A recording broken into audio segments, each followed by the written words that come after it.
Now, Mr. Call Screener, I want you to leave at least one or two lines open. I want somebody to call this program and tell me why this is racially discriminatory, why this is like a poll tax or a literacy test. I need to know because I really don't get it. I've read all the briefs by the ACLU and other groups. I've been involved in this litigation with my legal foundation. I honestly do not understand this strong argument that the racialists make, that somehow this is discriminatory and intentionally so against minorities and particularly African Americans. It doesn't target African Americans. It doesn't target minorities. It's racially neutral. It's financially neutral. It's geographically neutral. What is the problem? Why is this a civil rights issue? And I want you to hear Joe Biden yesterday at the Naval Observatory, how this guy demagogues this issue, racially baits this issue. It is just so disgusting. Cut 10, go.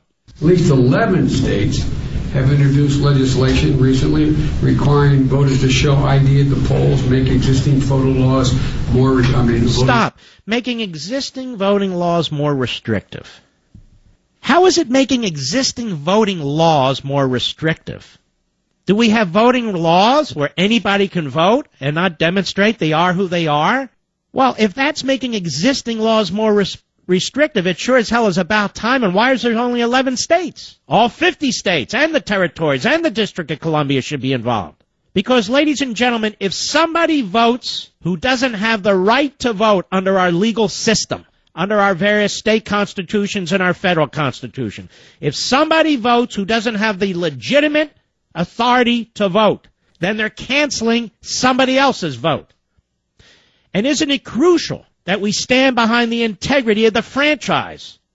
It's been fought for so long and so hard, particularly to protect now minorities as a matter of constitutional and statutory law.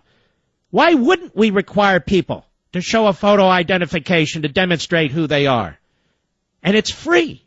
So what's the complaint? I know what conservatives are going to say, that, that the left wants people to vote who shouldn't vote. So I get that. What I'm asking the left, what I'm asking liberals, what I'm asking people who believe there's something wrong with these laws, to please tell me why. Why? If you're an adult and you say, I want to see my kid in middle school or in the elementary school or whatever, you have to show a photo ID or they're not going to let you in that public school. If you want to hear Joe Biden speak at any public forum, you have to show a photo ID and have to be approved to do that.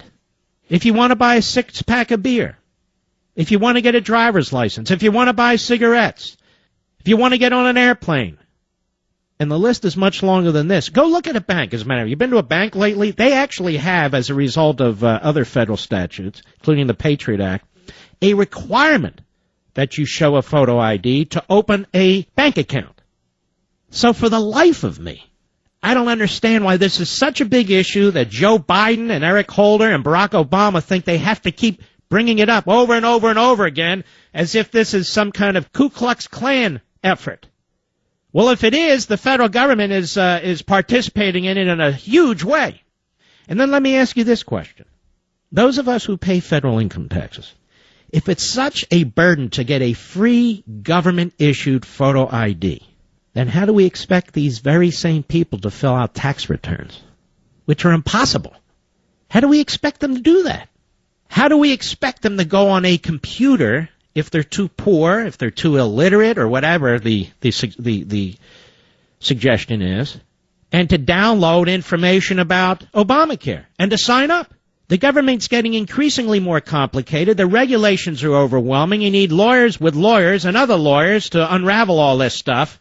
And yet we are told that the basic effort of getting a photo ID for free from the government is burdensome. And it's somehow a racist effort to limit people coming to the polls. When in fact some states are trying to clean up their lists because you have people who move and they don't get off the list, so they're registered to vote in 3, 4, 5 different states. You have people who are voting multiple times. You have people who don't have the right to vote because they're not citizens and so forth. What is wrong with cleaning up those lists? And why is it that cleaning up those lists demonstrates racism and not cleaning them up demonstrates your embrace of civil rights?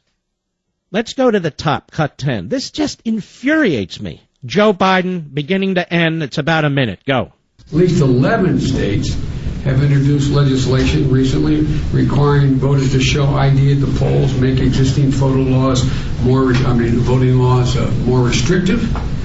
Laws like in North Carolina, which imposed a new photo ID requirement, shortening early voting and eliminating same-day registration and early voting. These guys... Stop. Same-day registration and early voting. Why is that a racial issue? Same-day registration and early voting. Why is that a racial issue? Again, it's absolutely nonsensical. The reason why a lot of states and localities are troubled by same-day registration, which has only been in recent decades, and early voting is they're having difficulty as a practical matter, as a bureaucratic matter, keeping track of who is voting and whether the people are voting are, again, legitimate in the sense that they have the right to vote. It's not a racial issue. It's a practical problem. Go ahead. No, but I kind of think, for me at least, you guys know it, but it's an important lesson for me. Hatred never ultimately goes away. This is a constant battle. And it's so easy to think, well, boy, it's finally happened. Stop. See, this is the thing. This is why I can't stand liberal whites who get elected to office. This is why I can't stand it. This is a very dumb man. But he knows how to upset people. He knows how to turn people against each other. He knows how to balkanize this country, because this is what the left does. Hatred. This is about hatred, and it never goes away. That's what a photo ID is all about? I don't know. Some days I wake up and I say, we have a chance. Some days I wake up and say, good Lord, what the hell's happening? We fight on, ladies and gentlemen, but I want you to know this is a man who was elected 6 times, I believe, maybe 7, to the United States Senate from Delaware, was elected vice president twice. And he's the dumbest man to ever be vice president, and he's just outrageous. And he's not alone. This is the line of racial attack by all the hierarchy in the Democrat Party over a damn photo ID. Let's see you try to get on an airplane and get through the TSA. All of them work for Obama and without a photo ID. Let's see what happens if you try and buy a 6-pack at a 7-Eleven without a photo ID. You call the cops and the cops show up and you say, no, that's racist. See what happens.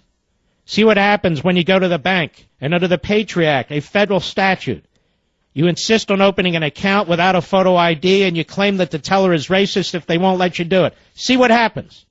Or if you try and see a high public official, a president, a vice president, the head of the Senate, what have you, a Supreme Court justice without a photo ID, see what happens with the Capitol Police and the Secret Service.